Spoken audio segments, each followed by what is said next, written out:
you guys remember 2 weeks ago, 450 yards, threw all over us, but as well, 4 interceptions. The defense secondary stepped up, got the job done.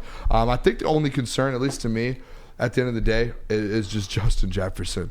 I think that's how I look at this game. If the Lions, if they're smart and Ben Johnson's smart, they just go into this Vikings game, ground and pound, ground and pound, ground and pound. David Montgomery, Jahmyr Gibbs, just boom, boom, boom, boom, boom. Get up really big, get those guys each to 1,000 yards, take them out.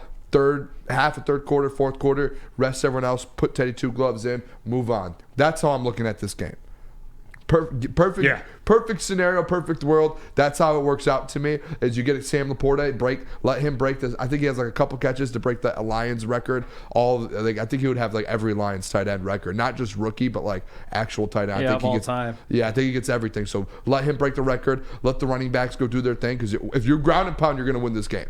Let those guys go off. I remember we talked about it yesterday. David Montgomery had like 80 yards. Or no, Gibbs had 80 yards and Montgomery had 55. Side note, David Montgomery is a Pro Bowl snub too. Arguably over Jahmyr Gibbs. Maybe not Jahmyr Gibbs, but Jahmyr Gibbs should get in before. There's a reason Jahmyr Gibbs was the first alternate. Compare him to DeAndre Swift. Honestly, I think both Jahmyr Gibbs and David Montgomery should be in there. But I am cool with Williams from LA.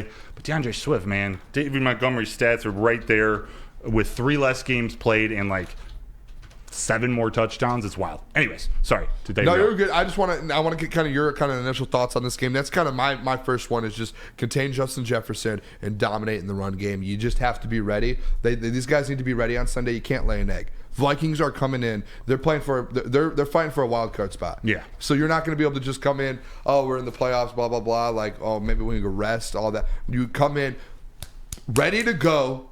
And then all of a sudden, you're able to take that lead, get some guys out, rest guys in the second half, and move on and get to the playoffs. That's how I'm looking at this game Sunday. Yeah, I think Nick Mullins, although his style of play does fit well with how this defense wants to play and being a ball hawk, he can move the ball down the field. Like 400 yards is nothing to bat your eyes at. So you can't just overlook him. You know, he's got on. But what you need to do, just like the last game, you need to get pressure on him so he's forced to make quicker decisions, forced to make bad throws, throw it up to Kirby.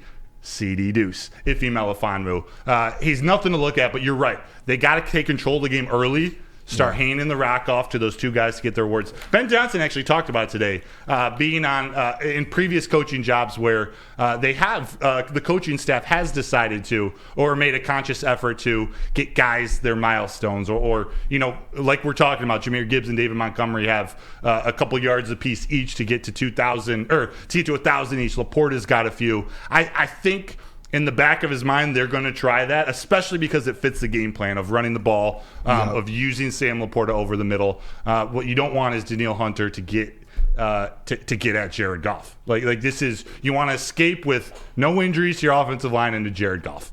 Yeah, that's the biggest thing. I don't want the guys to overlook it as well. Like I feel like even us, like do you guys remember the last NFC North matchup, the Bears and the Packers?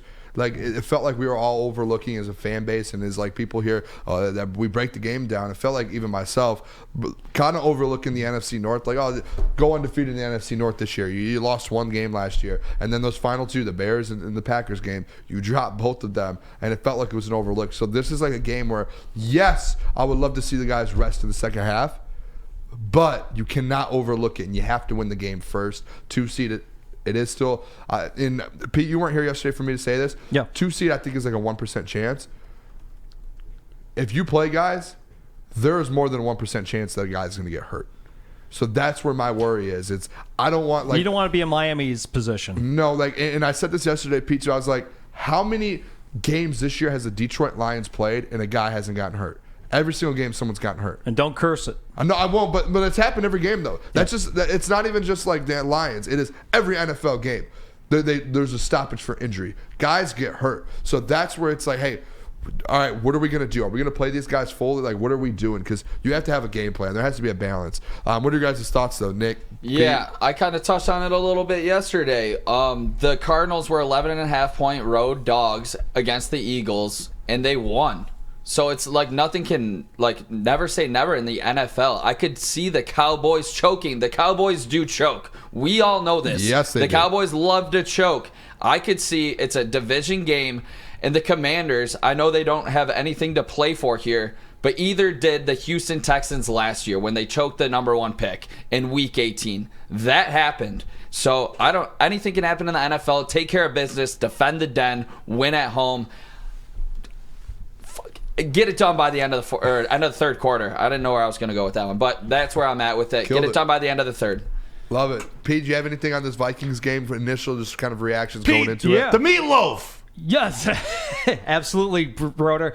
No, guys, it's going to be a little bit easier for the defense if you think about it because they don't have T.J. Hawkinson now to guard. I mean, Josh Oliver is okay, but he's not like, you're not going to be overly worried about him. The thing is, so the secondary will be able to key a little bit more on Justin Jefferson, KJ Osborne, and Jordan Addison. So the thing is that I think the linebackers here are going to be key. Shut down the run game. I don't think the game is going to be like a blowout in any sense. I think it's going to be a close game, to be honest with you. But as long as you can get Gardner Johnson some work and Branch needs some more work as well. He's a rookie. I just think that it's going to be a little bit easier for the defense in this game, but they're going to have to pretty much watch the play action. Play action will be the key, I think, for the Lions to win. I think too, real quick. I think with these guys coming back, CJ coming back with the secondary, I think it's going to help a lot. There's going to be games like you see guys come back from injury. Maybe it's like a blowout or a week 18. It's not a big deal, but with Justin Jefferson, with Nick Mullins throwing for 450 yards last time and those interceptions, CJ Gardner-Johnson, it's a perfect game for him to get his feet under him and get a feel for a playoff atmosphere. Because Ford Field, Nick, you're going, I still think it's going to be a playoff atmosphere. I feel like people want to see, I've seen a lot of people talking about going to this game. Especially because of what happened last week. There's just pent-up energy. They just want to be out there and support the team. I think it would be a lot less exciting of a game or less energy in that building. Not that there wouldn't be any, but a lot less if they didn't have what happened to them against Dallas. Yeah.